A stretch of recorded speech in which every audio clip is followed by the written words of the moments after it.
కృష్ణా జిల్లా తాడివేరు మండలం సార్. మరినాగలపల్లి గ్రామంలో 2006లో ముంపు ప్రాంతం కింద గుర్తించినారు సార్. ముంపు ప్రాంతం కింద గుర్తించారు సార్. అయితే 2006లో వాళ్ళకి ఖాళీ చేయమంటే అన్ని కులాల వారు ఆ గ్రామంలోనే ఉన్నారు. ఓన్లీ ఎస్సీ కులం వారు మాత్రం వాళ్ళ మాట, ఆ ప్రభుత్వం మాట గౌరవించి ఖాళీ చేసి పక్కన ఇల్లు స్థలాలు కొనుక్కొని అక్కడ నివసిస్తారు సార్. మళ్ళీ 2020లో ఆ గ్రామంలో మిగతా కులాల వాళ్ళు గ్రామంలోనే ఉన్నారు కదా సార్. చెప్పండి. ఆ కులాల వాళ్ళనే కూడా ఖాళీ చేయించారు సార్. దౌర్జన్యంగా జేసీబీలు పెట్టి ఖాళీ చేయించారు. ఖాళీ చేయించి వాళ్లకు నష్టపరిహారం కింద పునరావాసం కింద 10 లక్షలు సార్, 10 లక్షలు శాంక్షన్ చేసినారు. వాళ్ళ అకౌంట్లో కూడా వేసినారు అన్ని కులాల వాళ్ళకి. దళిత కులానికి మాత్రం వేయలేదు సార్. ఎందుకంటే వాళ్ళు ఆర్డీటీ సంస్థతో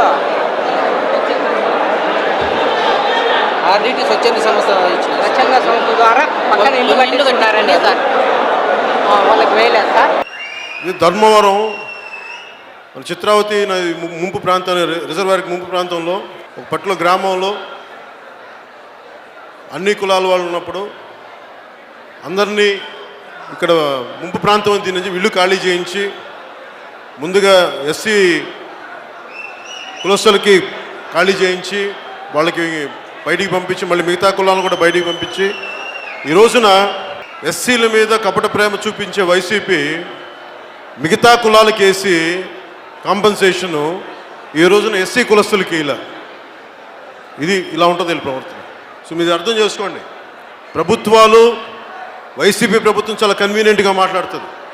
ముఖ్యంగా ఎస్సీ యువత కూడా దీన్ని దృష్టిలో పెట్టుకోండి. మీ నాయకుల్ని ప్రతి ఒక్కరిని కూడా పరిశీలించండి. మన కులానికి మంచి చేస్తున్నాడా, మన కులానికి చెడు చేస్తున్నాడా?